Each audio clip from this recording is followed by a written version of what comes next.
वारकरी संप्रदायातील थोर महात्मे व महाराष्ट्रातील विचारवंतांची दुर्मिळ कीर्तने, प्रवचने, व्याख्याने ऐकण्यासाठी सुरेश महाराज सूळ या यूट्यूब चॅनलला अवश्य सबस्क्राईब करून बेल आयकॉन दाबा. करा हरी भक्ती परलोकी एक कामा. परलोकी तुमच्या कामाला येईल. काय कामाला येईल? सोडविल यमापासून. यमापासून ती तुम्हाला सोडवेल. यमापासून सोडवणारं दुसरं काहीच नाही. फक्त आपण जर भक्ती या जीवनात केली असेल तरच यमापासून आपली सुटका होऊ शकते. ज्या वेळेला आपलं आयुष्य संपतं त्यावेळेला यमदूत आपल्याला घेऊन जातात आणि यमाच्या समोर उभं करतात. यम चित्रगुप्ताला विचारतो, चित्रगुप्ता बघ हे लातूरचे आलेले आहेत, बघ यांचं काय रेकॉर्ड आहे, काय परिस्थिती आहे सांग. चित्रगुप्त त्यांची फाईल काढतो आणि ती यमाच्या पुढे ठेवतो. अथ कालस चित्रगुप्तम आहूयेदमभाषत अस्य शिक्षा विधानंच यथावत वद पंडित. हे पंडिता, याला कोणती शिक्षा द्यायची, याने काय केलेलं आहे ते जसंच्या तसे माझ्या पुढे ठेवतो. चित्रगुप्त त्याप्रमाणे रेकॉर्ड ठेवतो. यमराज ते सर्व तपासून पाहतात आणि त्याला शेवटी जाब विचारतात, अरे तुला लातूर शहरामध्ये जन्म दिला की जिथे परमार्थाचं वातावरण अगदी भरपूर आहे, अनेक सप्ताह, अनेक कार्यक्रम, नेहमी भजन कीर्तनादी सर्व होत आहेत, अशा परिसरात तुला जन्म दिला आणि तू कधी कीर्तनाला गेला नाहीस, कधी भगवंताच्या दर्शनाला गेला नाही, कधी वारी केली नाही, आईवडिलांची सेवा केली नाही, समाजाची दीनदुःखिताची सेवा केली नाही, शरीर परोपकाराकरता तू वेचला नाही आणि नको ते वाईट करत राहिला, भलत पित राहिला, भलत खात राहिला, भलत काय करत राहिलाच नाही का. यम त्याला जाब विचारतो. यमधर्म म्हणे तया दोषी आसी कारे केशवासी चुकले ती कथा पुराण श्रवण होते तुम्हा कान डोळे मुख. कान डोळे मुख संतांची संगती नधराच चित्ती सांगितले. या प्रकारे यम त्यांना विचारतो आणि भक्ती केलेली नाही म्हणून यमदूतांना सांगतो, द्या यांना चांगले फटके. मग यमदूत नेतात त्यांना आणि काय करतात, मारिती, तोडीती, झोडीती निष्ठूर यमाचे किंकर भौसा. म्हणून बाबांनो, भक्तीच फक्त उपयोगाला येणारी आहे, यमाच्या तावडीतून सोडवणारी आहे. म्हणून तुम्ही भक्ती करा असं तुकोबरा लोकांना सांगू लागले. एक तर्कवादी बुद्धिजीवी पुढे आला आणि त्याने काय तर्क केला, का हो महाराज, तुम्ही आम्हाला भक्ती करायला सांगता, उपयोग विचारला तर परलोकी कामाला येईल म्हणता, यमाच्या तावडीतून सोडून म्हणता, म्हणजे तुमच्या भक्तीचा उपयोग मेल्यानंतरच झाला ना. जिवंतपणे या शरीरामध्ये या भक्तीचा काही उपयोग आहे का.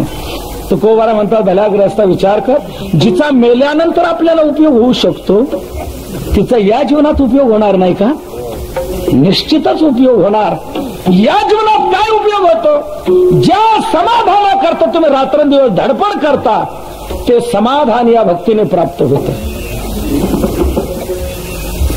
नारद महर्षी या भक्तीचं फल या जीवनात काय मिळतं ते सांगतात. यल्लब्ध्वा पुमान सिद्धो भवति तृप्तो भवति अमृतो भवति यत् प्राप्य न किंचित वांछति न शोचति न द्वेष्टि न रमते नोत्साही भवति. असं भक्तीचं महान फल याही जीवनात प्राप्त होतं. महाराज, नारदांनी सांगितलं आणि ते तुम्ही आम्हाला सांगता, तुमचा काय अनुभव आहे का. महाराज म्हणतात, माझा अनुभव तुम्हाला सांगतो. प्रणय सदाचे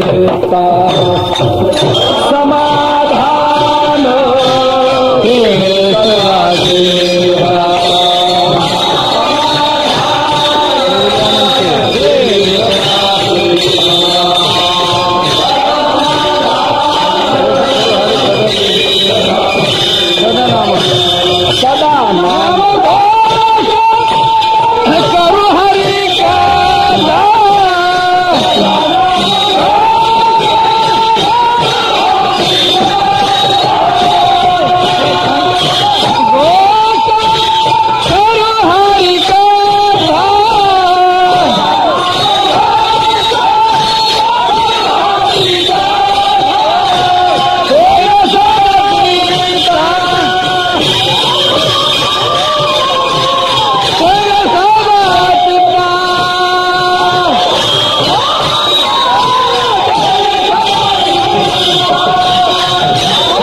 माझा अनुभव आहे. मी जे सतत नामघोष करतो त्यामुळे माझ्या चित्ताला सतत समाधान प्राप्त होत आहे. सर्व सुखले आलो सर्व अलंकार आनंद निर्भर डुल्लत असो, हे भक्तीचं फल मी अनुभवतो आहे. म्हणून मी तुम्हाला सांगतो, तुम्ही भक्ती करा. आजपर्यंत तुम्ही किती प्रयत्न केलेले आहेत या संसारामध्ये, परंतु समाधान तुम्हाला का मिळू शकलं नाही? त्याचा अर्थच असा आहे, संसार हा दुःखाने भरलेला, त्यात समाधान सुख शांती कुठून मिळणार? म्हणून या संसारामध्ये आपल्या जीवनात तुम्ही भक्ती करा की निश्चित समाधान मिळाल्याशिवाय राहणार. आपण आर्निश धडपड केलेली आहे. आजपर्यंत किती समाधान आपल्याला मिळालेलं आहे. म्हणून बाबांनो, ही भक्ती करा, समाधान मिळाल्याशिवाय राहणार नाही. माझा अनुभव आहे. आपण आजपर्यंत किती प्रयत्न केलेले तरी आपल्याला समाधान मिळू शकलेलं नाही. आयुष्याचा किती कालावधी लोटला तरी यात आपल्याला समाधान का मिळलं नाही? थोडंसं चिंतन करण्यासारखं आहे, सिंहावलोकन करण्यासारखं आहे. आयुष्याचा किती कालखंड केला नाही का बाबा? किती वय किती तुमचं वय किती? 68. आजपर्यंतच्या आयुष्यामध्ये तुम्ही थोडी उलाढाल केली असेल, कितीतरी उलाढाल केली असेल, रात्रंदिवस परिश्रम घेतले असतील, हाडाची गाडं रक्ताचं पाणी केलं असेल, आर्निश झटले असाल की आपला संसार सुखाचा व्हावा, कौटुंबिक सौख्य लाभावं, सुखा समाधानात आपल्या जीवनाचा काल व्यतीत व्हावा. परंतु आजपर्यंतचा 68 वर्षाचा अनुभव काय सांगतो? या संसारातला दुःख मिटलं का? नाही. सुख मिळालं नाही. म्हणजे 68 वर्षात हे शक्य झालं नाही, नाही का? आता इथून पुढचा अजून तुमचा किती वर्षाचा अंदाज आहे? अजून 5-10 वर्षाची मुदतवाढ जर मिळाली तर मी काहीतरी शक्य करून दाखवीत. थोडस बारकायचं चिंतन आहे, विचारात घेण्यासारखे आपल्या जीवनामध्ये. आजपर्यंतचा आपला आयुष्याचा किती कालखंड व्यतीत झाला तरी त्यात आपण हे समाधान मिळवू शकलो नाही. आता इथून पुढे काय करणार? इथून पुढचं आयुष्य म्हणजे समोर आलेलं ताट गुपचूप खाणं, आणि यात जर काही बडबड करायला लागलो तर वृद्धाश्रमाशिवाय आपल्याला दुसरा पर्याय नाही. ही आजची परिस्थिती आहे. म्हणजे आजपर्यंतच्या आयुष्यामध्ये आपण इतकं जीवन व्यतीत करूनही, आर्निश धडपड खटपट करूनही समाधान मिळवू शकलो नाही. याचा अर्थच असा आहे की समाधान बाबांनो त्यात नाही. म्हणून समाधान जर तुम्हाला मिळवायचं तर तुम्ही भक्ती करा. माझा अनुभव आहे. आपण तुकोबरायांच्या जीवनाचा विचार केला करा जरा. सांसारिक जीवनाची वाटचाल जर तुकोबरायांची पाहिली तर कोणती समाधानासारखी होती? कुठल्याच अंगाने समाधानाची परिस्थिती नव्हती. परंतु समाधान किती होतं? ब्रह्मादी देवाला लाजवील असे ते समाधान. आनंदाचे डोळे आनंद तरंग, आनंदाची अंग आनंदाची, आनंदाच्या कोटी साठवल्या आम्हा पोटी. किती आनंद! याचा अर्थ असा की ह्या भक्तीचा अनुभव आहे बाबांनो. म्हणून तुम्हाला मी सांगतो, तुम्ही भक्ती करा, भक्ती करा. असं तुकोबरा अट्टासाने सांगू लागले. बरेच लोक भक्ती मार्गाला दिसून आले. काही कालानंतर तुकोबरांनी विचार केला, आपण ज्या मार्गाचा प्रचार केला, प्रसार केला, त्याची फेर तपासणी करून पाहू. पुन्हा पुन्हा फिरत राहावं लागतं, पुन्हा पुन्हा फेरी द्यावी लागते. नाहीतर काय परिस्थिती होईल सांगता येत नाही. सारखं लक्ष द्यावं लागतं, पुन्हा पुन्हा फेरी द्यावी लागते. निदान आदल्या दिवसाची फेरी तर फार महत्वाची असते. आदल्या रात्रीची फेरी ही खरी कसून फेरी व्हायला पाहिजे, कारण त्या रात्रीत सगळी उलाढाल होत असते. आता तुमच्या लक्षात आलं, जास्त विस्तार करण्याचं कारण नाही. पुन्हा पुन्हा फिरणे, फेर तपासणी करायला पाहिजे, पुन्हा पुन्हा पाहायला पाहिजे वातावरण काय आहे. बदलवलं तर नाही ना कोणी, फिरवलं तर नाही ना, फोडलं तर नाही ना, हे सगळं पाहावं लागतं. म्हणून शेवटपर्यंत फेर तपासणी करावी लागते. तुकोबराने विचार केला, ज्या मार्गाचा आपण प्रसार केला त्याची तपासणी करून पाहावी, किती लोक मार्गाला लागलेले आहेत, कोणाकोणाला समाधान कसं मिळालंय. म्हणून तुकोबरा पुन्हा फिरत फिरत लातूरला आले. मंडप दिसला, लाइटिंग दिसली, टाळाचा आवाज कानावर आला, भजन चालताना दिसून आलं, मंदिर दिसून आले, परमार्थ करताना लोक तुकोबरांना दिसून आले. परंतु जवळून ज्या वेळेला तुकोबरांनी लोकांना पाहिलं त्यावेळेला लोकांचा चेहरा तुकोबरांना असा दिसून आला की जणू काय कोणाला पोचूनच आलेत. कुठं? स्टँडवर नव्ह, स्मशानात. असा सुटकी चेहरा, व्यथित चेहरा तुकोबरांना दिसून आला. थोडीली गोवरी ऐशी दिसे तोंडावरी. त्यावेळेला तुकोबराय म्हणू लागले, का रे बाबांनो, तुम्ही भक्ती तर करताना दिसता पण समाधान तर काही दिसत नाही, काय आहे काय? लोक म्हणाले, महाराज तुम्ही देऊचे तुकाराम महाराज हो. बरं झालं आम्ही तुमचीच वाट पाहत होतो. मागच्या वेळेला तुम्ही आमच्या गावी आलात आणि आम्हाला सांगितलं भक्ती करा, समाधान मिळतं. नारदांनी सांगितलंय, आम्ही अनुभवलं, म्हणून तुम्ही आम्हाला सांगितलं.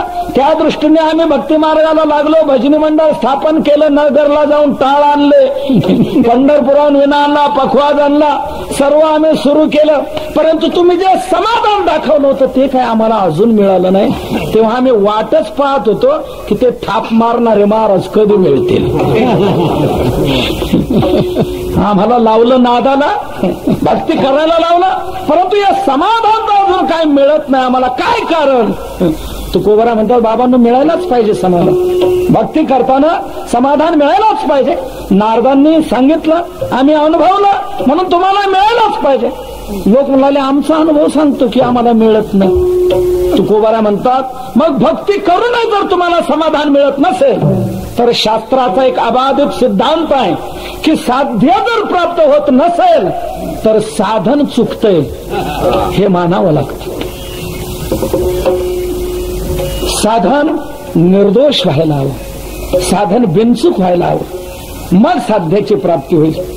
जर साधन करूनही साध्याची प्राप्ती होत नसेल तर हे निर्विवाद त्रिवार सत्य आहे की साधन आपलं चुकतंय. लोक म्हणाले, महाराज म्हणजे तुमच्या बोलण्याचा आशय हा स्पष्ट होतो की आम्ही जी भक्ती करतो ती तुम्हाला चुकीची म्हणायची. तुकोबरा म्हणतात, यात काय संशय, मी चुकीची म्हटलोच नसतो जर तुम्हाला समाधान मिळालं असतं तर. पण भक्ती करूनही ज्या अर्थी तुम्हाला समाधान मिळत नाही याचा स्पष्ट अर्थ असा की समाधान मिळवून देणारी भक्ती तुमच्याकडून घडत नाही. लोक म्हणू लागले, ठीक आहे, काय हरकत नाही, अजून काही दिवस गेलेले नाहीत, अजून उरलेलं आयुष्य आमचं आहे, त्यात आम्ही ही क्रांती करू शकतो, बदल करू शकतो. सांगा, आजपर्यंत आम्ही भक्ती केली चुकीची, आता सांगा आम्हाला कशी आम्ही भक्ती करू म्हणजे ती योग्य भक्ती होईल, ती निर्दोष भक्ती होईल, आता सांगा आम्हाला. तुकोबरा म्हणतात, ठीक आहे, काय हरकत नाही, सांगतो, लक्षात घ्या. मला एक सांगा, आपल्याला कोणाची भक्ती करायची? कोणाची करायची? देवाची. मग देवाची जर भक्ती करायची आहे तर ती देवाला आवडेल अशी करावी का आपल्याला आवडेल अशी करावी? देवाला आवडेल अशी. तुकोबरा म्हणतात, तुमचं चुकतंय ते इथंच चुकतंय. तुम्हाला आवडेल अशी तुम्ही भक्ती करत राहता, देवाला आवडेल अशी भक्ती तुमच्याकडून होत नाही, म्हणून भक्तीचं फल तुमच्या पदरात पडत नाही, असं स्पष्ट सांगितलं. लोक म्हणाले, महाराज असं जर आहे तर देवाला आवडणारी भक्ती कोणती आहे ती तरी सांगा, की ही देवाला आवडणारी भक्ती आहे. तर देवाला आवडणारी भक्ती कोणती? त्या भक्तीचं स्वरूप तुकोबाराय सेवेकरता घेतलेल्या अभंगाच्या प्रथम चरणात सांगतात.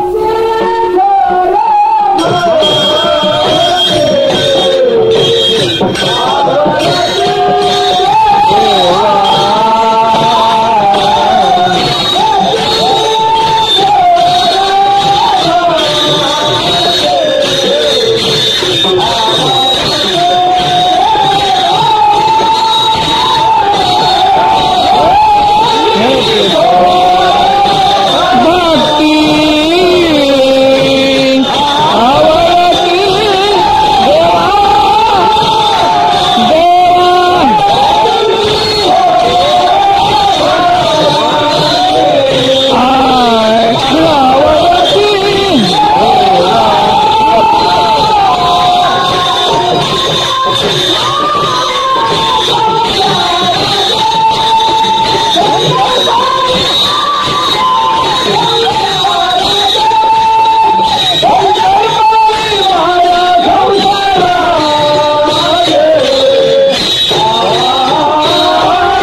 भक्ती कोणती? तीच भक्ती तुकोबारा सेवेकरता घेतलेल्या अभंगाच्या प्रथम चरणात सांगतात. हेच थोर भक्ती आवडती देवा, देवा आवडती हेच थोर भक्ती. सर्वात थोर भक्ती आहे. महाराज हीच म्हणजे कोणती? काय त्या भक्तीचं स्वरूप? त्या भक्तीचं स्वरूप तुकोबारा उत्तरार्धात दर्शवितात.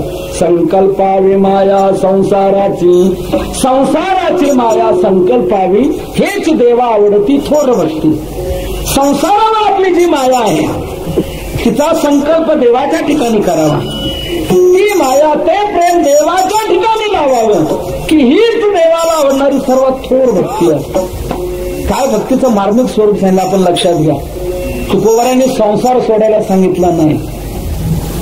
संसार खुशाल करा, पेट्रोल पंप बंद करू नका, दुकान चालू ठेवा, नोकरीला राजीनामा देऊ नका, शेती बंद करू नका, बँकेत जाणं बंद करू नका, आपल्या वाट्याला जो व्यवसाय तो व्यवसाय करा, सुखे करावा संसार, फक्त कर्तव्य म्हणून तो पार पाडा आणि प्रेम मात्र देवाकडे लावा की हीच देवाला आवडणारी सर्वच प्रवृत्ती आहे. संसार हा विधीने करावा आणि परमार्थ हा आवडीचा असावा. आपलं होतंय उलट होतं. भक्ती करतो आपण पण उलट पद्धतीची होते. आपण संसार आवडीने करतो आणि परमार्थ विधीवर ठेवतो.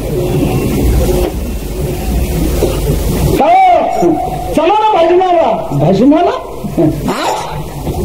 आज कोण वार? म्हणे आज बुधवार.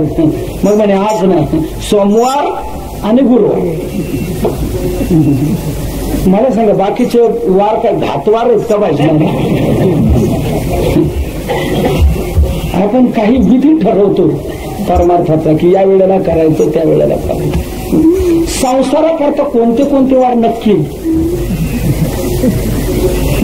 वजा कोणते आहे नक्की कोणते त्याला असलेले वार कमी पडतात. तुकोबारा म्हटलं संसार तुम्ही खुशाल करा पण कर्तव्य म्हणून करा. शरीर रक्षणा करता करा. आपल्यावर कौटुंबिक जबाबदारी आहे ती पार पाडण्याकरता करा. कर्तव्य म्हणून करा पण प्रेम मात्र देवाचं. संसारात वावरायला तुकोबारांचा विरोध नाही. आपल्यात मात्र संसार ठेवू नका. आपण संसारात असावं पण आपल्यात संसार नसावा. आमचे गुरुदेव मामासाहेब दांडेकर सांगायचे नाव पाण्यात असावे हरकत नाही, नावेत पाणी नसावं. नाव पाण्यात असावे. नावेचं काम पाण्यातच आहे. जमिनीवर तिचा कवडी इतका उपयोग नाही. नाव पाण्यातच उपयोगाची म्हणून नाव पाण्यात असावी पण नावेत मात्र पाणी नसावं. नावेत पाणी शिरलं तर काय होईल? बुडेल आणि बसणारे तरतील. नाव बुडाली की बसणारे बुडणार.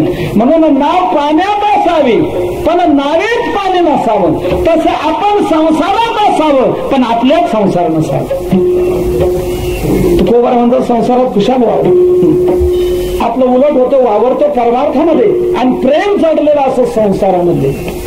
म्हणून भक्ती करू नये. भक्तीचं फल आपल्या पदरात पडत नाही. अंतरी संसार भक्ती म्हणून अंतर तुझ्या पायी. म्हणून अंतर आहे. अंतरात संसार भरलेला आणि बाहेर वळवळ नुसतं आपलं परमार्थाचं स्वरूप आहे. परमार्थाच्या क्रिया परमार्थाचं वळवळ नाही पण प्रेम मात्र संसारात जडलेला आहे. आज म्हणतो सर्वांनी चालायचं कीर्तनाला. कोणी घरी राहायचं ना. आज शेवटचं कीर्तन उद्या काल आहे. कोणीच नाही थांबायचं. चला कीर्तनाला. नाही येतो आम्ही. नाही 2 दिवस तुम्ही हेच म्हटले चला पुढून. कोणी चाललं नाही मागून. मी आता सगळ्यांना बाहेर काढल्याशिवाय निघणार नाही. तुम्ही चला बरं सगळे. घरातल्या सगळ्यांना यांनी बाहेर काढलं. हा मागे राहिला. मागचं दार लावलं, मधलं दार लावलं, पुढचं दार लावलं, कुलूप लावलं आणि आला कीर्तनात येऊन बसला आणि थोड्या वेळाने लक्षात आला अरे राम राम राम राम. कुलूप लावलं खरं पण झटका दिला नाही. कशाला? कुलपाला. कुलूप लावलं खरं पण झटका, कुलूप लावल्यानंतर झटका देऊन पाहायचं असतं ते लागलंय की नाही. कुलूप लावलं खरं पण झटका दिला नाही. बसलाय कीर्तनात आणि देतोय कुलपाला झटके. मला सांगा आता याच्या झटक्याचा काय उपयोग होणार का?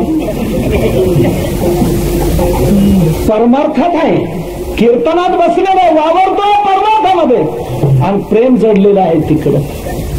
अशा प्रकारची भक्ती जर घडत असेल तर ती समाधानाला देऊ शकणार. संसारात तुम्ही वावरा, प्रेम असू द्या देवा. संसार सोडण्याची गरज नाही, शरीर रक्षणाकरता त्याची गरज आहे. म्हणून कोणत्याही संतांनी संसार सोडायला सांगितला नाही आणि त्यांनी सोडला नाही.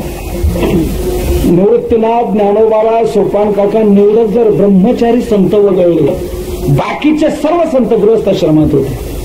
नामदेवराय गृहस्थाश्रमी, नाथ महाराज गृहस्थाश्रमी, सावता महाराज गृहस्थाश्रमी, तुकोबाराय गृहस्थाश्रमी, गोरोबा काका गृहस्थाश्रमी, चोखोबाराय गृहस्थाश्रमी, नरहरी महाराज सर्व गृहस्थाश्रमात होते. त्यांनी आपल्या वाट्याला संसार सोडला नाही, परंतु भक्ती मात्र इतकी किती देवाला आवडणार. संसार त्याने सोडला नाही, उलट देव त्यांचा संसार करू लागले. चर्मुरंगू लागे रोहिदासा सांगितले, कबीराचे मागे सेलेविले, सजन कसाया विकू लागे, माळ्या चौथ्यात खुरपू लागे, नरहरी सोनारा धडूक मुकू लागे.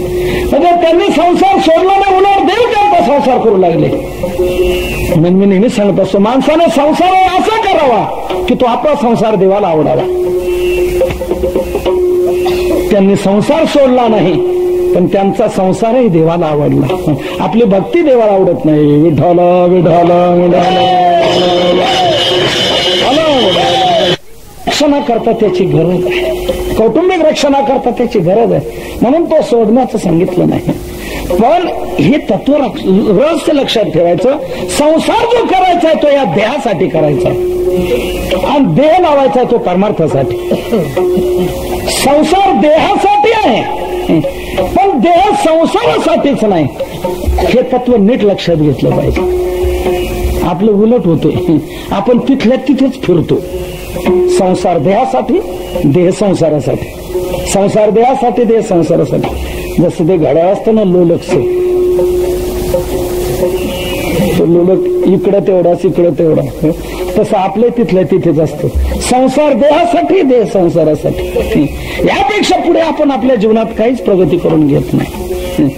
संसार देहासाठी आहे पण देह संसारासाठी. उदाहरणाने सांगा म्हणजे झटकन आपल्या लक्षात येईल. टोपी कशासाठी? डोक्यासाठी, बरोबर. आता डोकं कशासाठी? म्हणजे टोपी अडकवण्यासाठी. डोकं टोपी अडकवण्यासाठी आहे का? नाही. टोपी डोक्यासाठी जरूर आहे पण डोकं टोपीसाठीच नाही. डोक्याने काही वेगळं डोकून पाहायचंय त्याच्यासाठी डोकं आहे, टोपी अडकवण्यासाठी नाही. टोपी डोक्यासाठी जरूर पण डोकं टोपीसाठीच नाही. तसं संसार देहासाठी जरूर आहे पण देह संसारासाठीच नाही. या देहातून आपल्याला परमार्थ साधवायचा आहे, संसार फक्त या देहासाठी आपल्याला करायचा. म्हणून तुकोबाराने सांगितलं सुखाने करा, फक्त एक करा, प्रेम तिथे ठेवू नका. तो प्रेम देवाकडे लावा की हीच देवाला आवडणारी सर्वात थोर भक्ती आहे.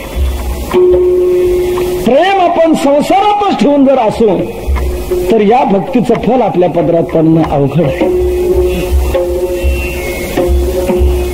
तुकोबाराय म्हणतात संकल्पावी माया संसाराची.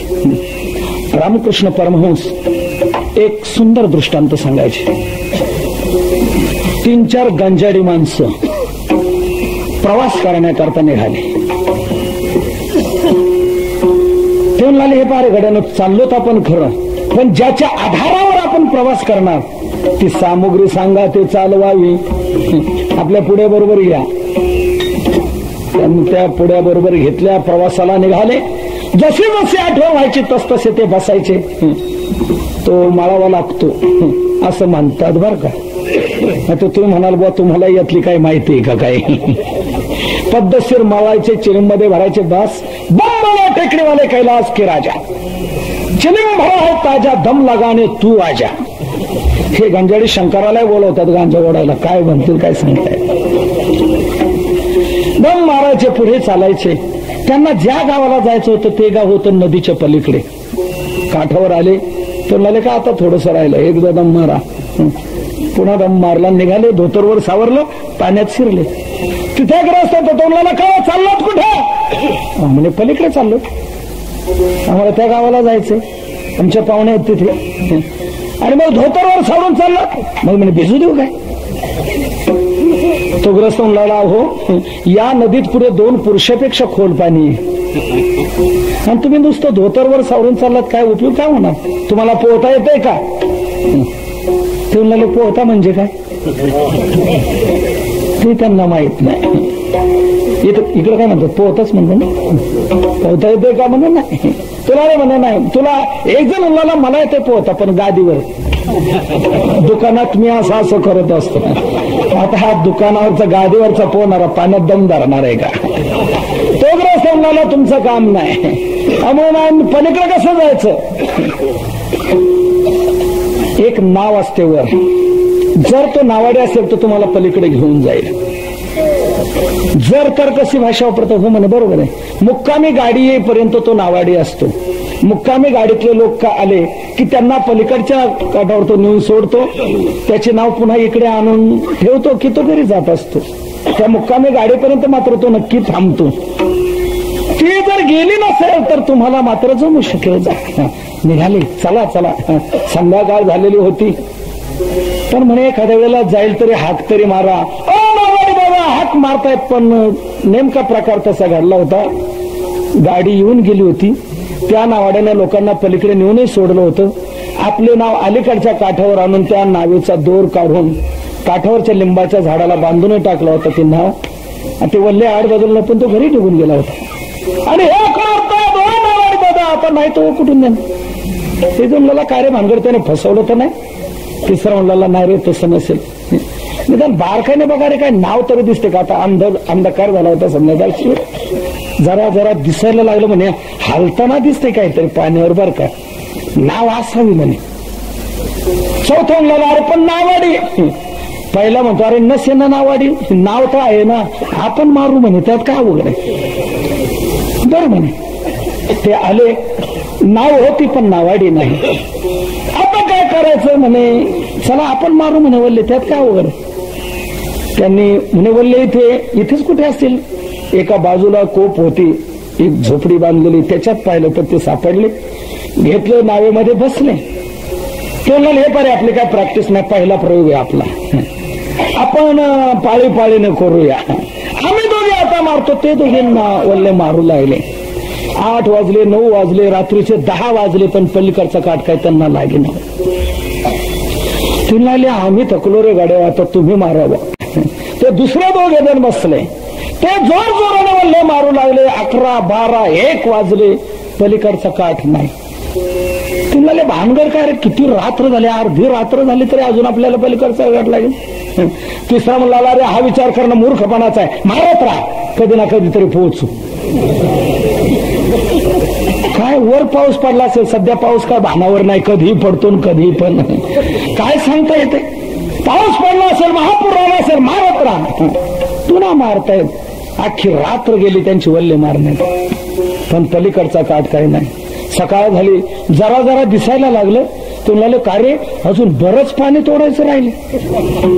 पण म्हणे रात्रभरात आपण किती पाणी तोडून आलो. म्हणून या बाजूला वळून पाहिलं तर संध्याकाळी जिथे बसले होते तिथेच. थोडेही हल्ले नाही, रात्रभर वल्ले मारून जागच्या जागीच. का राहिले आपल्या ध्यानात आलं असेल कदाचित. शाबास, नावेमध्ये बसले, वल्ले मारले नाही, मारू लागले. परंतु त्या नावाड्याने नावेचा दोर जो काठावरच्या लिंबाच्या झाडाला बांधला होता तो या पठ्ठ्यांनी सोडलाच नाही ना. तो दोर सोडला नाही आणि वल्ले मारत राहिले. मला सांगा हे कधी पलीकडच्या काठाला जातील? कधीच नाही. फक्त एकच मार्ग आहे, दोर सोडावा आणि मग वल्ले माफ करा बरं का. त्यांना नका हसू, तुमची आमची तीच परिस्थिती झालेली आहे. आपण देखील समाधानाचा पलीकडचा काठ मिळण्याकरता या भक्तिरूपी नौकेचा आश्रय केला आणि आपण वल्हे मारू लागलो. पहिलं वल्ल मारलं, प्यायची बंद केली. दुसरं वल्ल मारलं, माळ घातली.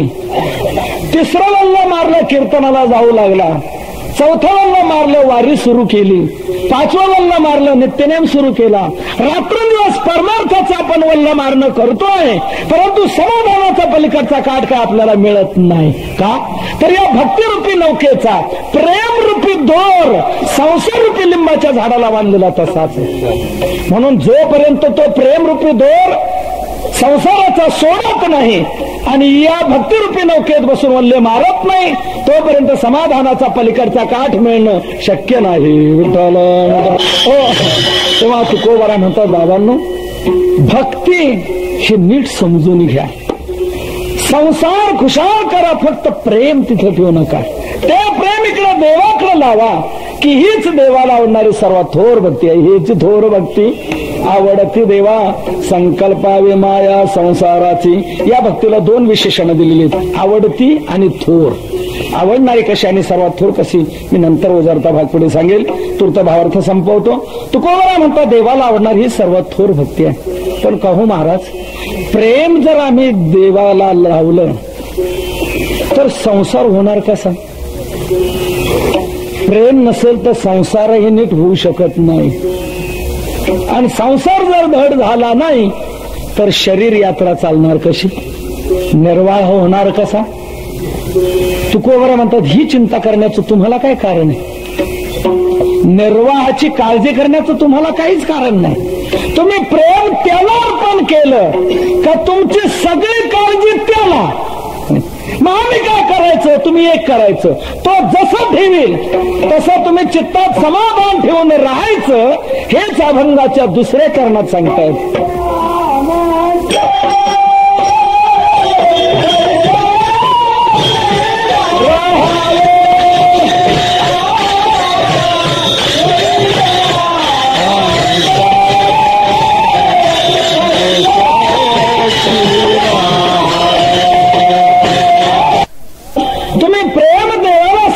केल्यानंतर तुम्हाला काळजी करण्याचं काही कारण नाही.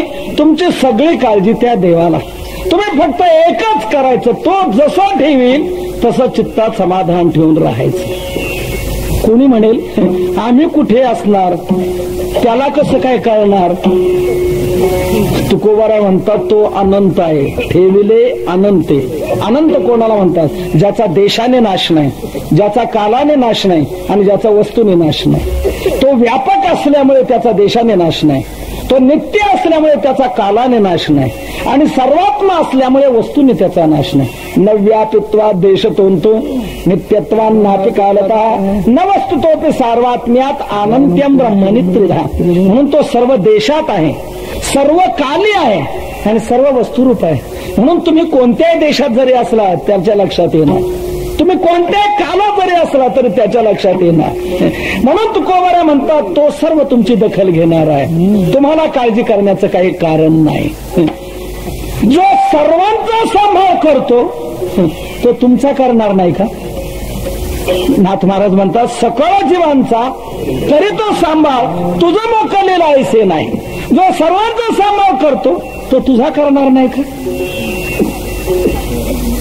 शहाणा बाप जो असतो, मी मुद्दाम शहाणा शब्द वापरतो, शहाणा बाप जो असतो तो आपले आबरू जाऊ नये म्हणून नालायक पोराला खाऊ पिऊ घालतो. नालायक एखादा मुलगा असला, काम धंदा न करणारा, वाह्यात उडान टप्पू टवार मुलगा जरी असला तरी तो शहाणा बाप त्यालाही सांभाळतो. त्याला सांगतो, बाळा तुला काय पाहिजे ते मला मागून घ्यायचं, पण इथे घरात मर, बाहेर कुठं जायचं नाही, कोणापुढे हात पसरायचा नाही, काम करू नको, दुकानावर जाऊ नको, काही करू नको, इथे घरात राहा, तुला सर्व पुरवायची माझी तयारी, पण कोणाकडे जाऊ नको, हात पसरू नको, कोणाला काय म्हणू.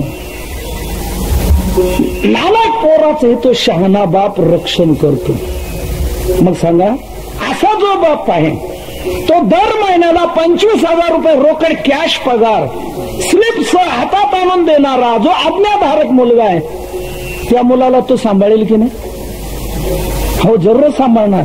जो काम धंदा न करणाऱ्या नालायकाला सांभाळतो, तो काम धंदा करणाऱ्या आज्ञाधारकाला सांभाळणार नाही का? तसं जे देवाला मानत नाहीत अशाही अवलादूंचा सांभाळ देवच. माफ करा, राग मानू नका बरं का, शब्द गेला. आणि खरंच असे जगात आहेत देवच नाही मानणारे, परंतु त्यांचा सांभाळ देवच करतो आहे. मग जे देवाची भक्ती करतात त्यांचा तो सांभाळ करणार नाही का? म्हणून तुकोबरा म्हणतात तुला काळजी करण्याचं काही कारण नाही. तू प्रेम त्याला अर्पण केल्यानंतर तुझी काळजी त्याला, तुला काळजी करण्याचं काय कारण? तू फक्त एकच चित्ती असू द्यावे समाधान. तो जसं ठेवेल तसं चित्तात समाधान ठेवायचं. काळजी करण्याचं काय? मला एक सदा लौकिक दृष्टीने सांगतो साहेब. आपण आपली बैलगाडी घेऊन आपल्या व्याह्याच्या गावी गेलो. व्याह्याच्या दारात बैलगाडी सोडली, बैल बांधले, घरात जाऊन पलंगावर तक्क्याला टेकून बसला आणि हा विचार करू लागला, बैलांना आपण कडबा आणला नाही आणि आपल्याला डबा आणला नाही, आता आपल्या जेवणाचं कसं काय? मला सांगा, ही काळजी करण्याचं याला काही कारण आहे का? नाही. ही काळजी कोणाला? हा व्यायाला, ज्याच्या दारात गाडी सोडली त्याला काळजी. मग घरात असो अगर नसो, पण त्याला खाऊ घालावं लागतं. याच्याकडे जा त्याच्याकडे जा, उधारी नाही तर उसनवारी करून काही करून आणावं लागतं, याला खाऊ घालावं लागतं. लोक विचारतात का हो भाऊसाहेब गडबड कसली? हो काय सांगायचं, ती पिढा आली ना घरात. पिढा म्हण की काही म्हण, पण तुला त्याला खाऊ घालायला पाहिजे. म्हणजे याला काळजी करण्याचं कारण आहे, काळजी त्याला. तसं आपण आपली गाडी देवाच्या दरवाजात सोडली ना, काळजी करण्याचं काय कारण आहे आपल्याला? काळजी त्याला. तुकोबर म्हणतो तुम्हाला काळजी करण्याचं कारण नाही, तो काळजी करणार आहे, तो सर्वांचा सांभाळ करणार. एखाद्या वेळेला व्याही बेजबाबदार असतो, पण देव बेजबाबदार नाही. व्याही बेजबाबदार म्हणजे आपला व्याही आलाय, स्टँडवर उतरलाय, असं कळल्यानंतर कुलूप बंद करून दुसऱ्या गावी निघून जाणारा. तसा देव बेजबाबदार नाही. देव सर्वांचा सांभाळ करतो. कारे नाठविसी कृपाळू देवासी पोसितो जनासी एकलाची. तो एकटा सर्वांचं भरण पोषण करतो आहे. सगळे जेवल्याशिवाय देव जेवत नाही. भगवान सर्वांचा सांभाळ करणार आहे. फुटती तरुवर उष्ण काळ मासी जीवन तयासी कोण घाली. पाषाणाचे पोटी बैसला दरदूर तयामुखी चारा कोण घाली. म्हणून सर्वांचा सांभाळ करणारा एक परमात्मा आहे. त्याचं नावच काय? विश्वंभर. विश्वाचं भरण पोषण करतो म्हणून त्याला म्हणतात विश्वंभर. मग असा तो आहे. मग तुला काळजी करण्याचं कारण का? तू फक्त एकच, तो जसं ठेवेल तसं राहायचं. एरवी तरी तुम्ही काय करू शकणार नाही. देवाच्या इच्छेप्रमाणे राहायचं. आपण काय करू शकणार का? शेवटी आपल्याला देव ठेवेल तसंच राहावं लागतं की नाही. मग रडत राहण्यापेक्षा चित्ती असू द्यावे समाधान. चित्तात समाधान ठेवून राहा. जे होईल त्यात समाधान मानावं. काही हो, काही दिवाळं जरी निघालं तरी समाधान मानावं. तुकोबरांनी मानलंय की नाही? बरे झाले देवा निघाले दिवाळे. दिवाळं निघ न वेगळं, दिवाळं काढ न वेगळं बरं का. आता याच्या स्पष्टीकरणाची काही गरज नाही. दिवाळं निघालं तरी समाधान मानावं. बायको जरी मेली मरू नये, कोणाची बायको मरू नये, पण यदा कदाचित मेलीच तर समाधान मानावं. बाईल मेली मुक्त झाली देवे माया सोडविली. पोर मेले बरे झाले देवे माये विरहित केले. जे होईल त्यात समाधान मानायला शिकावं. परंतु माणसं समाधान मानत नाही, रडत बसतात. 6-6 महिने काही लोक अंथरून धरून राहतात, बाहेर निघत नाहीत. काय म्हणतो, संसार बसला गेली मिली, रडत राहतात. मला एक सांगा, रडून कोणाची बायको परत येणार आहे का? आणि रडून जर कोणाची बायको परत येणार असेल तर आमचं सर्व टाळकऱ्यांचं सहकार्य. कशाला? रडायला. बिचाऱ्याची बायको परत येते, काय हरकत आहे तेवढी मदत करायला. पण रडून जर परत येऊ शकणार नाही तर रडून उपयोग काय? म्हणून घडतंय त्यात समाधान मानावं. तुम्ही बदल करू शकत नाही. आयुष्य जोपर्यंत आहे तोपर्यंत ती बिचारी राहिली. आयुष्य तिचं संपलं, ती निघून गेली. तीच अगोदर जाईल असंही सांगता येत नाही. ती राहील तर कधी तुझा फुटबॉल फुटल सांगतात ना. कोण नेमकं अगोदर जाईल? ज्याचं आयुष्य संपेल त्याला जावं नाही. म्हणून हा एक आपला प्रवास आहे. मी नेहमी सांगत असतो, आपलं गाव म्हणजे एक रेल्वे समजावी आणि घर म्हणजे रेल्वेचा एक डबा समजावा आणि घरातली माणसं म्हणजे डब्यातली माणसं. आता सांगा, ही रेल्वे निघाली, चालली. मला एक सांगा, हे जे रेल्वेतले सर्व प्रवासी आहेत हे सगळे एका ठिकाणी उतरणारे असतात का? नाही. मग कोण कुठं उतरेल, कोण कुठं उतरेल, कोण कुठं उतरेल? कुठं उतरतो मनुष्य? ज्याचं तिकीट जिथलं असेल तिथंच तो उतरतो. मग काहींचं तिकीट एका स्टेशन पुरतं असतं, काहींचं तिकीट लांबलचक असतं. गाडी संपते पण तिकीट संपत नाही. त्याचं तिकीट पुढच्या गाडीला चालतं. तसं घरातल्या डब्यात कोण कोण कुठली कुठली तिकीट काढलेली असतील काय सांगता येत नाही. काहींचं तिकीट एका स्टेशन पुरतं असतं. लातूरला बसला, पुढचं कोणतं स्टेशन? हरंगोळ का? हरंगोळला उतरला, एका स्टेशन पुरतं तिकीट. तसं घरात मुलगा नाही, योगायोगाने झाला, आनंद झाला, पेढे आणले, वाटू लागला. अर्ध्या गावाला पेढे वाटून झाले, तितक्यात घरून निरोप आला, भाऊसाहेब पेढे वाटणं बंद करा. काय झालं म्हणे? पोराने डोळे चांदीचे केले, सटवलं पोरग, मेला पोरगा. मग पुन्हा घ्या पेढे, मेला पोरगा घ्या, वाटतो का? रडत बसतो. समजायचं याचा एका स्टेशन पुरता प्रवास, तेवढंच तिकीट काढलेलं.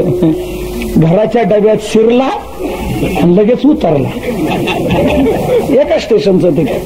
काहींचं तिकीट लांबच, गाडी संपते पण तिकीट संपत नाही. कृपया म्हातारी माणसं कोणी राग मानू नका बरं का बोलण्याचं. काही म्हाताऱ्यांनी इतकी लांब लचक तिकीट काढलेली आहेत.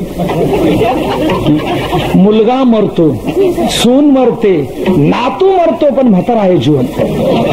तो काही केल्या मरत नाही. लोक विचारतात, बाबा वय किती झालं? बाबा सांगतात 100वर 5, म्हणजे याचं तिकीट दुसऱ्या गाडीला चालू झालं. 100वर 5 आयुष्यरूपी तिकीट घ्यायचं. इथे तिकीट कोणतं? आयुष्य हेच तिकीट. चेकर कोण? यम हा चेकर आहे. तो पाहतो कुठलं तिकीट चाल उतार, बरोबर यमच्या प्रमाणे करतो. मला एक सांगा, आता एक महत्वाचं तुम्हाला विचारतो, द्या सोडून बाकी. आपण गाडीतून प्रवास करत असताना आपल्या डब्यातला, आपल्या शेजारचा मनुष्य, त्याचं स्टेशन आल्यावर जर तो उतरला, आपण रडतो का? रडत नाही. उलट म्हणतो बरी झाली, मोकळी जागा बसायला. ताठून गेलो होतो म्हणतो, हा इकडून तो तिकडून अशी गर्दी. तो उतरला की म्हणतो बरी झाली, मोकळी जागा बसायला. तसं आपल्या प्रवासामध्ये आपल्या घरातला, आपल्या डब्यातला मनुष्य जर एखादा उतरला त्याचं स्टेशन आल्यावर, चित्त्या सो द्यावे समाधान,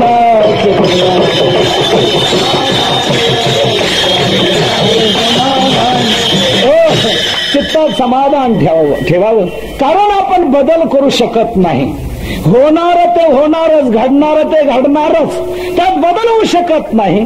मग तुकोबारा म्हणतो तुमचा रडून उपयोग काय? तेव्हा ठेविले अनंत पैसेचे राहावे, चित्ती असू द्यावे समाधान. परंतु काही माणसं समाधान ठेवत नाही, चिंता करत राहतात. तुकोबारा म्हणतात चिंता करत बसून मिळणार काय? पात्रात काय तुमच्या पडणार? तुम्ही जितकी चिंता करा तितकं केवळ दुःखच दुःख तुम्हाला मिळणार. हेच तुकोबारा अभंगाच्या 3ऱ्या चरणात सांगताय.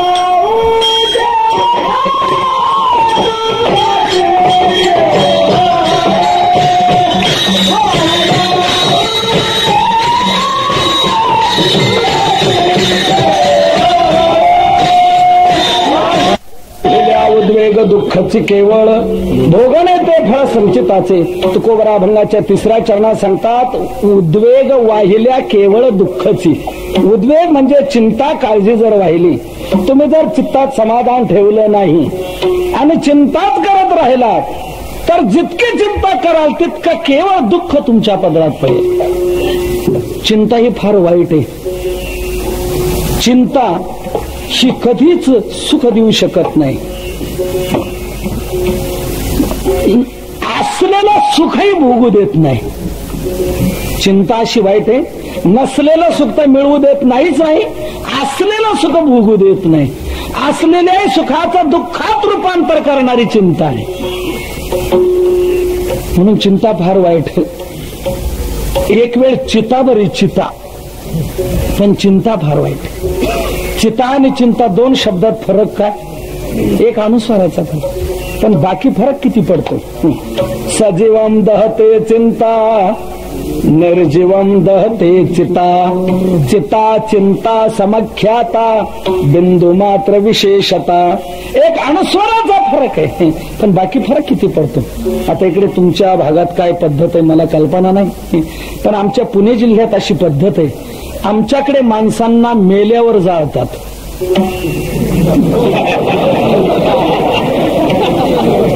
इकडे काय भागाभागात भिन्न भिन्न चालीरीती असतात. आमच्याकडची पद्धत सांगितली.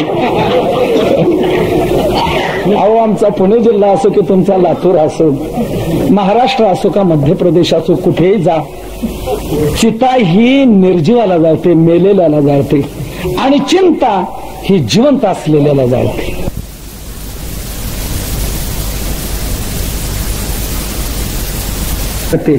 आणि चिंता अशी वाईट आहे की ती पावलं पावलं जाळत राहते. चिंता ऐसी डाकिनी कलिजा काटकर खाय, वैद्य बिचारा क्या करे रे कबत दवा लगाय. चिंता रोग फार वाईट आहे. पण काही काही माणसं इतकी चिंता करतात की मरण्याच्या पुढची. प्रकाश महाराज माऊलींनी म्हटले, जिने याही परवती वाहती चिंता, चिंताम परिमेयांच प्रलयांताम उपाश्रिता. या श्लोकावर म्हणतात, याची एका ऐती तयाची या कर्म प्रवृत्ती, जिने याही परवती वाहती चिंता. मरणाच्या पुढची काळजी करतात. काय काय म्हातारी माणसं मुलं का उधळपट्टी करू लागली, काय ह्या म्हाताऱ्याला ते सहन होत नाही. कारण म्हातारा हा गरिबीतून वर आलेला असतो, म्हणून तो जपून खर्च करत असतो. त्याने गरिबीची वेदना भोगलेली असते, म्हणून तो काटकसर करत राहतो. पण याची जी मुलं असतात ना, ती श्रीमंत बापाची मुलं असतात. त्यांना गरिबीच्या वेदना माहीत नसतात, म्हणून ते भरमसाठ खर्च करतात. ते या बापाला सहन होत नाही. मग नेमका दोघांचा त्रास तिथं होतो. हा बडबड करत राहतो, ते काय ऐकत नाही, आणि हा काही थांबत नाही. म्हाताऱ्याची व्याख्याची, ज्याचं कोणी ऐकत नाही पण जो बोलल्याशिवाय राहत नाही, त्याचं नाव म्हातारा. सारखी बडबड चालू. कधी कधी मुलांना इतका चिडून म्हणतो तो, अरे अरे माझ्या डोळ्यात देखत तुम्ही काय उधळपट्टी लावली. अरे मी कसं कसं कमवलं, काय काय केलं. याची टोपी त्याच्या डोक्यात, त्याची याच्या डोक्यात, दोघांची. एवढं मी कमवून ठेवलं आणि माझ्या डोळ्यात देखत तुम्ही काय उधळपट्टी लावली. अरे मी आहे म्हणून चाललंय, मी मेल्यावर तुमचं कसं म्हणतो की नाही. मी मेल्यावर तुमचं कसं होईल, म्हणजे हा मरणाच्या पुढची त्यांची काळजी करायला लागला की नाही. मी मेल्यावर तुमचं कसं होईल. ते पोरे अशी विचित्र असतात. ते म्हणतात आमचं चांगलंच होणार आहे, तुम्ही मरूनच बघा. हा मात्र त्यांची काळजी करत राहतो, मी मेल्यावर तुमचं कसं होईल, आणि व्यथित होतो. चिंता ही फार वाईट आहे. जितकी चिंता तितकं आपल्या पदरात दुःख पडणार. तुकोबारा म्हणतात, का बरं? त्याचं कारण आहे, भोगणे ते फळ संचिताचे. जीवनात सुखदुःखाचा भोग जो घडून येतो त्याला कारण आहे संचित. जसं पूर्वकर्म असेल, ते भोग द्यायला जसं आलं असेल तसं तुम्हाला जीवनात सुख मिळणार आणि दुःख मिळणार. त्यात तुम्ही बदल करू शकत नाही. कर्मभोग हा अटळ आहे. मोठमोठ्यांना चुकवता आला नाही, अवताराधिक देवांना चुकवता आला नाही. त्यांना त्यांच्या जीवनात दुःख भोगावं लागलं. भिल्ले विंदले शारंगधर, कर्मे श्रीराम वनवासा गेला, कर्मे रावण क्षय पावला, वियोग घडला सीतादेवी. अवताराधिक देवांना देखील कर्मभोग चुकला नाही. म्हणून कर्मभोग अटळ आहे. ते सुखदुःखात्मक प्रसंग जीवनात येणार, त्यात तुम्ही बदल करू शकत नाही. तेव्हा रडत राहण्यापेक्षा चित्ती असू द्यावे समाधान. इथे फळ शब्द वापरलाय. भोगने ते फळ. सुखदुःखात्मक भोग जे आपल्या जीवनात येतात हे आपल्या संचिताचं फळ आहे, म्हणजे आपलं पूर्वी करून ठेवलेल्या कर्माचं फळ आहे. कर्म उभयविध असतं, चांगलं आणि वाईट. जे चांगलं कर्म, विहित कर्म आपल्या जीवनात घडलेलं असतं त्याचं पुण्य बनतं, वाईट कर्म घडलेलं असतं त्याचं पाप बनतं, आणि ते पुण्य पाप आपल्याला भोग द्यायला येतं. ज्या वेळेला पुण्य आपल्याला भोग द्यायला येतं त्यावेळेला आपल्याला सुख मिळतं, आणि पाप ज्या वेळेला भोग द्यायला येतं त्यावेळेला आपल्याला दुःख मिळतं. म्हणजे सुख आणि दुःख ही आपल्या पूर्वकर्माची फळ आहे, पूर्वसंचिताचं फळ आहे. त्याच्यात आपण बदल करू शकत नाही. मग रडत राहण्यापेक्षा चित्ती असू द्यावे समाधान. होणारा भोग, येणारा भोग सुखाने भोगावा. फळ.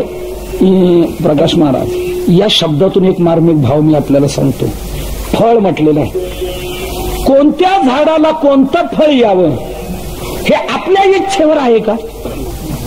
नाही. मग ते कशावर आहे? त्याच्या बीजावर. बीज कोणतं पेरलंय त्याच्यावर त्याचं फळ अवलंबून आहे. एकाने पेरल्या करडई आणि तो मला माझी अशी इच्छा आहे त्याला गहू यावेत, येतील का? माझी इच्छा आहे ना. तुझ्या इच्छेला विचारतो कोण? तू पेरलंय का? त्याच्यावर त्याचं फळ अवलंबून आहे. तसं सुख आणि दुःख ही फळ आहेत, ते तुमच्या इच्छेवर अवलंबून नाहीत.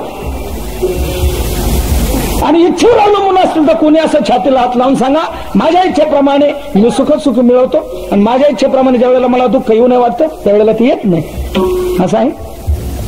आपल्या इच्छेने दुःख थांबत नाही, आपल्या इच्छेप्रमाणे आपल्याला सुख मिळतही नाही. याचा अर्थ असा, सुखही आपल्या इच्छेवर नाही आणि दुःखही आपल्या इच्छेवर नाही. मग ते कशावर आहे? तर हे पूर्वकर्मावर आहे. हे फळ आहे. भोगने ते फळ हे आपल्या पूर्वकर्माचं फळ आहे. म्हणून पूर्वकर्म जसं असेल त्याप्रमाणे आपल्याला सुखदुःखात्मक भोग भोगावे लागणार. त्यात आपण बदल करू शकणार नाही. मग तुम्ही रडत राहण्यापेक्षा चित्ती असू द्यावे समाधान. चित्तात समाधान ठेवलं. इथे दुसरा एक मार्मिक भाव लक्षात घ्या. काही लोक एवढ्याशा प्रमाणावरून अर्थ नीट लक्षात न घेता सरळ म्हणतात की संतांनी लोकांना प्रारब्धवाद शिकवला आणि आळशी बनवलं. काय नाही, प्रारब्ध जसं संचित असेल त्याप्रमाणे भोग होणार. संचित प्रारब्ध सांगून लोकांना आळशी केलं असं नाही. ही दुसरी बाजू एक लक्षात घेतली पाहिजे आपण. इथे शब्द कसे आहेत? भोगने ते फळ संचिताचे म्हटलेलं आहे, करणे ते फळ संचिताचे असा पाठ नाही. करणे ते फळ संचिताचे नाही म्हटलं, भोगणे ते फळ संचिताचे म्हटले. म्हणजे याचा अर्थ असा, भोग तुमच्या इच्छेवर नाही, तो पूर्व कर्मावर आहे. करायचं काय हे तुमच्या इच्छेवर आहे. करण्यात जीव स्वतंत्र आहे, भोगण्यात जीव परतंत्र आहे. भोगण्यात आपल्याला स्वातंत्र्य नाही. आपल्या इच्छेप्रमाणे भोग आपल्याला घडू शकत नाही. म्हणून भोगाच्या बाबतीत संतांनी विषाद मानत राहण्यापेक्षा ते आपल्या पूर्वकर्माचं फळ हे समजून घ्या, ही चेतना दिली, ही आपल्याला जागृती दिली. म्हणून प्रारब्धवाद जो संतांनी शिकवला तो भोगाच्या बाबतीत शिकवलेला आहे, करण्याच्या बाबतीत जीवाला उत्तेजित केलेला आहे.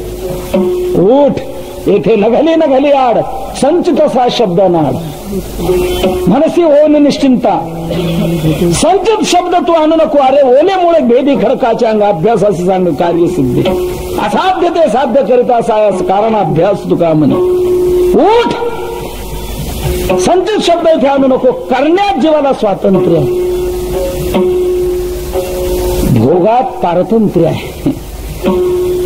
इथून मागे काय केलं ते तसं आपल्याला भोग द्यायला येणार, त्याच्यात आपण बदल करू शकत नाही. परंतु इथून पुढे काय करायचं यात आपण बदल करू शकतो. आज आपण निर्णय घेऊ शकतो. तुकोबरायांच्या सदैव वैकुंठ गमनाच्या त्रिशतकोत्तर सुवर्ण महोत्सव सोहळ्यात निर्णय घेऊ शकतो की आजपासून प्यायची बंद, आजपासून भलतं खायचं बंद, आजपासून वाईट कुठलंही वागायचं नाही, वाईट सोडून देणं, चांगलं ते जीवनात करणं. आज निर्णय घेऊ शकतो. इथून पुढची वाटचाल आपण बदलू शकतो.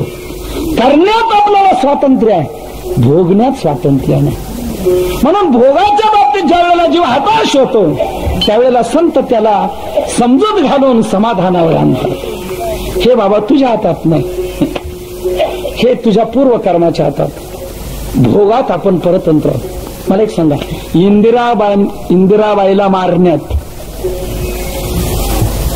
कोण तो सत्वत सिंग, बेद सिंग हे स्वतंत्र होते. त्यांनी मारले, मारण्यात त्यांना स्वातंत्र्य. पण आता मी फाशी जाणार नाही याच्यात स्वातंत्र्य राहिलं का? जरी प्रसिद्ध कायदेतज्ञ राम जेठमलानीने केस हातात घेतलेली होती तरी सोडवू शकले नाही. आता मी फाशी जाणार नाही यात स्वातंत्र्य नाही. करण्यात तुला स्वातंत्र्य आहे पण भोगण्यात स्वातंत्र्य नाही का? भोग तुझ्या इच्छेवर नाही, करणं तुझ्या इच्छेवर आहे. काय करायचं काय करायचं नाही हे तुझ्या इच्छेवर आहे. पण काय भोगायचं काय भोगायचं नाही हे तुझ्या इच्छेवर नाही का? भोग तू पूर्वी काय करून ठेवलंय त्याच्यावर आहे, त्यात तुला स्वातंत्र्य नाही. म्हणून भोग हा पूर्वकर्मानुसार आहे, तो भोगावाच, त्यात आपण बदल करू शकत नाही. तिथे चित्ती असं द्यावे समाधान. करण्यात इथून पुढे आपण निर्णय घ्यावा, निर्णय बदलावा. आज पूर्वी आपण वाईट केलेलं होतं ते आज आपल्याला वाईट द्यायला आलं. इथून पुढे असं वाईट येऊ नये असं जर वाटतं ना, इथून पुढे वाईट वागू नये, वाईट करू नये. जळाचरणापासून परावृत्त व्हावं, दुर्व्यसनापासून परावृत्त व्हावं की आपल्या जीवनात पुढे असं अनिष्ट भोगण्याची पाळी येणार नाही. म्हणून तुकोबाराय सांगतात भोगण्यात बाबांना पारतंत्र्य आहे, ते आपल्या पूर्वकर्माचं फळ आहे. म्हणून जसा भोगील त्यात चित्ती असू द्यावे समाधान. मग आपण इथून पुढे निर्णय काय घ्यायचा आपल्या बाबतीत? तुकोबारा म्हणतात निर्णय एकच घ्यायचा, आपण हा भार आपल्यावर ठेवायचा नाही, हा सर्व भार देवावर व्हायचा. सर्वस्वी देवाचे आपलं लक्ष ठेवायचं. देवाची भक्ती, आपल्या वाट्याला आलेलं कर्तव्य, देवाने जो आपल्याला संदेश दिलेला आहे, तू कसं वागायचं, काय करायचं, या पद्धतीने आपण सर्वस्वी देवावर भरोसा ठेवून त्याप्रमाणे आपण वागायचं. सर्वस्वी भार देवावर घालायचा. आपला भार हो महाराज कसं काय तुम्ही आम्हाला सांगता हा आपला भार देवावर आहे? अरे माझ्याकडे बघ, तुम्ही आणि आम्ही हा भार आपण देवावर घालू, हेच अभंगाच्या शेवटच्या चरणात सांगताय. तयावरी भार तुकोबारा म्हणतात आपण हा भार त्याच्यावर घालू. यात आपण आपल्यावर हा बोजा घ्यायचा नाही, कारण आपण यात काही करू शकणार नाही, आपल्या हातात काही नाही. आपण त्याच्या इच्छेत इच्छा मिसळायची, त्याच्यावर सर्व जबाबदारी टाकायची. म्हणजे काय करायचं तर वाहू हा संसार देवापायी, हा सर्व संसार देवापायी व्हायचा. सर्वस्वी भार त्याच्यावर घालायचा आणि आपण त्याच्या आदेशाप्रमाणे आपल्या जीवनाची वाटचाल करत राहायची. तुकोबाराने आपला सर्वस्वी भार देवावर घातला होता. घालून या भार राहिलो निश्चिंत. सर्व भार तुकोबाराने देवावर घातला होता. तुझ्या बळे पंढरीनाथा झालो निर्भर तुटली व्यथा, घातला भार तुझी माथा नभी सर्वथा तुका म्हण. सर्वस्वी भार तुकोबाराने आपला देवावर घातला होता. म्हणून तुकोबारा म्हणतात मला काळजी कसलीच नाही, काळजी त्याला, तोच सर्व काळजी माझी वाहतो. कुटुंबाची सेवा तोची करी आमच्या. आम्हाला कसली काळजी नाही, आमच्या कुटुंबाची संसाराची काळजी त्याला. संसाराची काळजी तुकोबारांनी केली नाही. धंदा केला, व्यवसाय केला, पण उगवणी देवाने करून आणली. मिरच्या विकायला तुकोबाराय गेले, पण तुकोबाराने काळजी केली नाही, कर्तव्य पार पाडत राहिले. उगवणी देवाने करून आणली. कर्तव्य आपल्या पार पाडायचं, त्याला काळजी, आपल्याला काय. तुकोबाराने सर्वस्वी काळजी देवावर टाकली, आपण फक्त कर्तव्य पार पाडत राहील. तुकोबारा म्हणतात सर्व काळजी त्याला. इतकी भगवंताने काळजी वाहिली की जिजाबाईच्या पायात मोडलेला काटा काढेपर्यंत देवाने काळजी वाहिलेली. आपल्याला माहिती, तुकोबारा जायचे भजनाला राहणार डोंगरावर, जिजाबाई भाकरी घेऊन जायची. तुकोबारा जेवल्याशिवाय कधीही जिजाबाई जेवली नाही. जिजाबाई रागवत होती, भांडत होती, तापड होती, पण तुकोबारा जेवल्याशिवाय जेवत नव्हती. म्हणून भांडणारी असावी हरकत नाही, पण 12 वाजताची वेळ सांभाळावी. आता तुमच्या जिजाबाई काय करतात हे तुमचं तुम्ही बघून घ्या, लक्षात घ्या. गोड गोड बोलतात आणि याचाच काटा काढतात, काय उपयोगाचे असो. तर जिजाबाई तुकोबाराय जेवल्याशिवाय जेवत नाही. भाकरी घेऊन निघाली, जोराचा काटा शिरला, वर निघाला, जागी बसली जिजाबाई. पुष्कळ काढण्याचा प्रयत्न करते पण काटा निघेना. भगवंताने विचार केला, जिजाबाईच्या पायातला जर काटा निघाला नाही तर तुकोबारांना भाकरी मिळणार नाही, आणि तुकोबारांना भाकरी मिळत नाही तोपर्यंत जिजाबाई जेवत नाही. म्हणून आता आपल्यालाच इथे जायला पाहिजे आणि काटा काढायला पाहिजे. भगवान गुराख्याचं रूप धारण करून तिथे आले. का हो आईसाहेब काय झालं काय? म्हणे बाळ जोराचा काटा मोडलाय. मग काढून टाकायचा. पुष्कळ मी प्रयत्न करते पण निघत नाही. म्हणे मी काढू का? काढ बाळ, तुला काढता येत असेल. भगवंताने आपल्या गुडघ्यावर जिजाबाईचा पाय घेतला आणि आपल्या दाताने काटा उपटला. वेदना शांत झाल्या जिजाबाईची. जिजाबाई म्हणाली, का रे बाळ, काटा तू उपटला वाटतं? हो. किती रे सहज काढला, मला तर कळलाही नाही. तुला चांगला काटा काढता येतो. भगवान म्हणतात तर काटा काढण्याची मला चांगली माहिती आहे. मी मोठ्यांचा काटा काढलेला आहे. रावणाचा काटा काढलाय, हिरण्यकश्यपूचा काटा काढला, तिथे हा काटा किती काय माझ्या पुढे. जाता जाता देवाने आपल्या स्वरूपाची झळक दाखवली. जिजाबाई म्हणाले, अरे विठ्या तू होता काय? जिजाबाईच्या पायातला काटा काढेपर्यंत देवाने काळजी वाहिली. का? तुकोबारांनी सर्वस्वी भार त्याच्यावर घातला होता. म्हणून तुकोबारा म्हणतात, मला काळजी करण्याचं कारण आहे. माझं एक काम त्याचं भजन, त्याची भक्ती, वाट्याला आलेलं कर्तव्य करणं, काळजी त्याला. म्हणून तुकोबारा सांगतात, आपण भार आपल्यावर घ्यायचा नाही तर आपण हा सर्व वाहू, हा संसार देवापायी. मग संसार देवापायी वाहिल्यावर आपण राहायचं कसं? ठेविले अनंत तैसेच राहावे, चित्ते असू द्यावे समाधान, विठोबा रघुमाई. ती आवडते देवा संकल्पावे, माया संसाराचे ठेविले अनंत तैसेच राहावे, चित्ते असू द्यावे समाधान. तुकोबारा म्हणतात, देवाला आवडणारी ही सर्वात थोर भक्ती आहे की संकल्पावी माया संसाराची. तर ही आवडणारी कशी आणि सर्वात थोर कशी? अगदी 5 मिनिटात भाग सांगतो आणि आपली सेवा संपवतो. कोणती भक्ती सांगितली? भक्तीचं स्वरूप काय सांगितलं? संसारावरचं प्रेम देवाला समर्पण करणे, हे आहे भक्तीचं स्वरूप. आणि ही भक्ती देवाला आवडणारी आहे आणि सर्वात थोर आहे. तर आवडणारी कशी? तर देवाला आवडतं ते फक्त प्रेम. भक्ताने मला काय दिलं हे भगवान पाहत नाही, कोणत्या भावनेने दिलं ती भावना पाहतो. अंतरीची घेतो गोडी, पाहे जोडी भावाची, थोर प्रेमाचा भुकेला हाच दुष्काळ तयार. भक्ताने मला काय दिलं ते भगवान पाहत नाही, कोणत्या भावनेने दिलं ती भावना पाहतो. भावग्राही जनार्दना. मग भावनेने जे दिलं ते देवाला चालतं. मग उष्टी बोल जरी असली तरी देवाला चालतात. चालली की नाही? कोणाची? शबरीची. शबरीने उष्टी बोरं दिली, ती देवाला चालली. का? ती प्रेमाची होती. पण दुर्योधनाचे 56 भोग देवाला चालले नाहीत. का? त्यात प्रेम नव्हते. म्हणून भक्ताने काय दिलं ते भगवान पाहत नाही, कोणत्या भावनेने दिलं ती भावना पाहत. दुर्योधनाची पक्वान्न सोडली आणि विदुराच्या घरी जाऊन कण्या खाल्ल्या. दासीपुत्र कण्या विदुराच्या वृक्ष. दुर्योधन का मेवा त्यागे और साग विदुर घर खाई.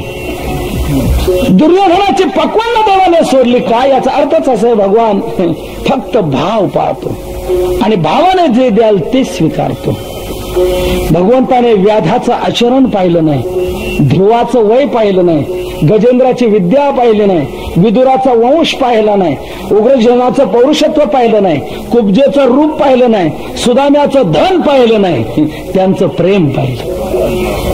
व्याधस्य चरणम ध्रुवस्य च वयो विद्या गजेंद्रस्य का जातिर्विदुरस्य यादवपते रुग्रस्य किं पौरुषम कुब्जाया कमनीय रूपमधिकम किं तत् सुदाम्नो धनम भक्त्या तुष्यति केवलम न च गुणैर भक्ति प्रियो माधव. भगवान फक्त प्रेम पाहतो, भाव पाहतो, बाकी काही पाहत नाही. प्रेमाने जे द्याल ते चालतं. प्रेमासहित आलेलं काही चालतं. प्रेम नसेल तर तुमचे भोगही चालत नाहीत. देवाच्या दरबारात फक्त प्रेमाला महत्व आहे, प्रेमाला किंमत आहे. मी एक विचारतो आपल्याला, शून्य आहे, शून्य शून्य शून्याला काही किंमत आहे का? काहीच नाही, शून्यच. पण त्या शून्याला एक रेघोड अशी खाली काय झालं, आता एक झालं. आता एकाच्या पुढे शून्य द्या बरं. आता शून्याला आली की नाही किंमत? या शून्याने किंमत किती वाढवली? 9 वाढवली. पहिला एक आहे, एकावर शून्य दिल्यावर 10 झाले, म्हणजे ह्या शून्याने 9 वाढवले म्हणून 10 झाले. आता या 10वर एक शून्य द्या, आता किती झाले? 100 झाले. किंमत वाढली की नाही? कोणी वाढली? हे शून्य. म्हणजे शून्याला किंमत वाढत चालली. या शून्याने किती वाढवले आता? 99 कसे? अहो पहिले 10 आहे. हा 90 बरोबर. 10वर शून्य दिल्यावर 100 झाले, म्हणजे या शून्याने 90 वाढवले. 100वर एक शून्य द्या, किती झाले? 1000. या शून्याने किती वाढवले? 900 वाढवले, 1000 झाले. 1000वर एक शून्य द्या, 10,000. या शून्याने किती वाढवले? 9,000. आता या 10,000वर एक शून्य द्या आणि मागचा एकाचा आकडा पुसून टाका. आता किती वाढवले? काहीच नाही. कसं काय? आता तुम्ही तर प्रत्येक शून्याची किंमत सांगू लागली. पहिल्या शून्याने 9 वाढवले, दुसऱ्या शून्याने 90, तिसऱ्या शून्याने 900, चौथ्या शून्याने 9,000 आणि 5व्या शून्याने काहीच नाही. म्हणजे याचा अर्थ काय? याचा अर्थच असा आहे, शून्य किंमत वाढवणार आहे, शून्याला किंमत येणारी आहे. पण कधी? मागे एकाचा अगर कोणता तरी आकडा असेल तर. मागे जर आकडा नसेल तर तुम्ही इथून मुंबईपर्यंत शून्य द्या, त्या सगळ्या शून्यांची किंमत शून्यच राहील. त्या सगळ्या मिळून एक होऊ शकणार नाही. म्हणजे शून्याला किंमत येऊ शकते केव्हा? मागे आकडा कोणता तरी असेल तर. तसं देवाला फुलं अर्पण करणं, देवाला फळं अर्पण करणं, देवाला अनेक भोग अर्पण करणं, हे सगळे शून्य. त्या शून्याला काहीच स्वतंत्र किंमत नाही. देवापुढे हे सरते होऊ शकत नाही. मग देवापुढे हे केव्हा चालतील? मागे प्रेम रूपी एकाचा आकडा असेल तर. प्रेमानं तुम्ही जे द्याल ते देवाला आवडतं म्हणून आवडती. प्रेम देवाला समर्पण करणं ही देवाला आवडणारी भक्ती आहे. आणि ही सर्वात थोर म्हटलेलं आहे. सर्वात थोर कशी? तर ही भक्ती काय एकदा घडली की या भक्तीत सर्व भक्तींचा अंतर्भाव होतो. सर्व भक्ती अनायासे घडून येतात. फक्त ही भक्ती पहिल्यांदा घडली पाहिजे, आपल्या जीवनात रुजली पाहिजे. कोणती? प्रेम देवाला अर्पण करणं. ही भक्ती आपल्या जीवनात रुजली का सर्व भक्ती आपल्या जीवनात घडून येऊ शकतात. भक्तीचे मुख्य 9 प्रकार आहेत. श्रवणम, कीर्तनम, विष्णू स्मरणम, पादसेवनम, अर्चनम, वंदनम, दास्यम, सख्यमात्मनिवेदनम. ही 9 प्रकारची भक्ती. मला एक सांगा, ह्या 9ही प्रकारच्या भक्ती केव्हा घडतील? तुकोबारायांनी सांगितलेली ही भक्ती असेल तरच घडतील. म्हणजे प्रेम देवावर असेल तरच ह्या 9 भक्ती घडून येतील, नाहीतर कोणतीही भक्ती घडू शकणार नाही. आता श्रवण भक्ती घ्या. श्रवण भक्ती कोणाला घडली? आता इथं नाम सप्ताह आहे. लातूरची लोकसंख्या किती?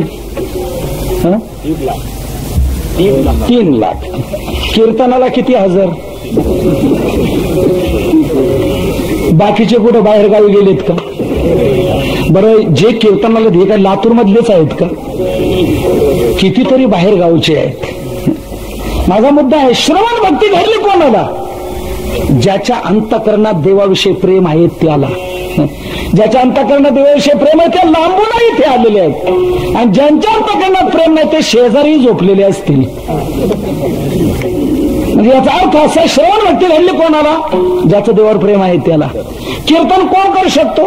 ज्याचं देवावर प्रेम आहे तो. स्मरण कोण करू शकतो? ज्याचं देवावर प्रेम आहे तो. पूजा कोण करू शकतो? ज्याचं देवावर प्रेम आहे तो. वंदन कोण करू शकतो? ज्याचं देवावर प्रेम आहे तो. पादसेवन कोण करू शकतो? ज्याचं देवावर प्रेम आहे तो. म्हणजे याचा अर्थ असा, प्रेम देवाच्या ठिकाणी लावलं की सर्व भक्ती घडून येतात. आणि प्रेम जर नसेल तर कोणतीही भक्ती होऊ शकत नाही. म्हणून हिला सर्वात थोर म्हटलं. हेची थोर भक्ती आवडती देवा कोणती? संकल्पावी माया संसाराची. मग आपण राहायचं कसं? ठेवले आनंद ते पैसेचे राहावे, मात्र रडत राहायचं नाही. चित्ती असू द्यावे समाधान. जर चिंता कराल तर वाहिल्या उद्वेग दुःखची केवळ. का बरं? भोगणे ते फळ संचिताचे. मग करायचं काय? तुका म्हणे घालू तयावरी भार. त्याच्यावर भार घालायचा म्हणजे काय करायचं? वाहू हा संसार देवा पायी. मग संसार देवा पायी व्हायला आपण राहायचं कसं? ठेवले आनंद ते पैसेचे राहावे, चित्ती असू द्यावे समाधान. ज्ञानेश्वरा माऊले ज्ञानराज माऊले तुकाराम. जय जय ज्ञानेश्वरा माऊले ज्ञानराज माऊले तुकाराम. सेवा पायी ठेवले आनंदे पैसेचे राहावे, चित्ती असू द्यावे समाधान. आपली सेवा संपली. अभंगाचं तात्पर्य जर काय असेल तर तुकोबारांनी या अभंगातून देवाला आवडणारी भक्ती आपल्याला सांगितलेली आहे. तेव्हा आपण आपल्या जीवनामध्ये एक लक्षात ठेवावं, तुकोबारांनी जशी दिशा आपल्याला दिली तशी आपल्या जीवनाची वाटचाल करावी. आपल्या मनाने काही करत बसू नये. आपल्या मनाने काही केलं की आपल्या पदरात काही पडणार नाही. मनोमार्गे गेला तो येथे मुकला. मग तीच मनोमार्गाची गती जर संतांच्या संगतीत लावली तर मुकू शकत नाही, उलट श्रीपतीला आकळू शकतो. संतांचे संगती मनोमार्ग गती आकळावा श्रीपती येणे पंथे. या पंथाने श्रीपतीला आकळता येतं. तेव्हा संतांच्या मार्गदर्शनानुसार आपल्या जीवनाची वाटचाल करावी की कुठेही आपल्याला अडथळा येणार नाही. निळोबरांनी खात्रीने सांगितले आपल्याला, मार्ग दावून गेले आधी दयानिधी संत तेनेच पंथे चालू जाता न पडे गुंता कुठे काय. त्यांनी दाखवलेल्या मार्गाने जर आपण चालू लागलो तर आपल्याला कुठेच अडथळा येणार नाही. नक्की आपण पैल तीराला पोहोचणार, मध्ये बुडण्याची शक्यता नाही. हो, बुडूच कसे? ज्यांच्या अभंगाचा आश्रय केल्यावर दगड तरलेले आहेत तर आपण तिथे का तरणार नाही? तुकोबारांच्या अभंगाच्या आश्रयाने दगड तरले. तुकोबारांच्या अभंगाने दगडांना तारलं की नाही? तुकोबारांचे अभंग रामेश्वर भट्टाने दगड बांधून बुडवले इंद्रायणीच्या डोहात. परंतु त्या बुडवणाऱ्या दगडांना घेऊन ते अभंग 18 दिवसांनी वर आले. जळी दगडासहित वह्या तारेल्या जैस्या लाह्या, कोरडे कागद उदकी न लागता बुंद. 18 दिवसांनी ते अभंग जशीच्या तसे वर आले आणि दगडाला घेऊन वर आले. मग सांगा, जे अभंग दगडाला तारू शकतात ते आपल्याला का तारणार नाही? फक्त एकच, आपण तसं दगड तरी बना. तसं दगड बना म्हणजे दगड कोणते वर आले? हा अभंगा बरोबरचे. अभंगांना बांधलेले, वह्यांना बांधलेले तेच दगड वर आले. आजूबाजूला पांगलेले मोकार दगड नाही वर आले. ते तसेच बुडालेले राहिले.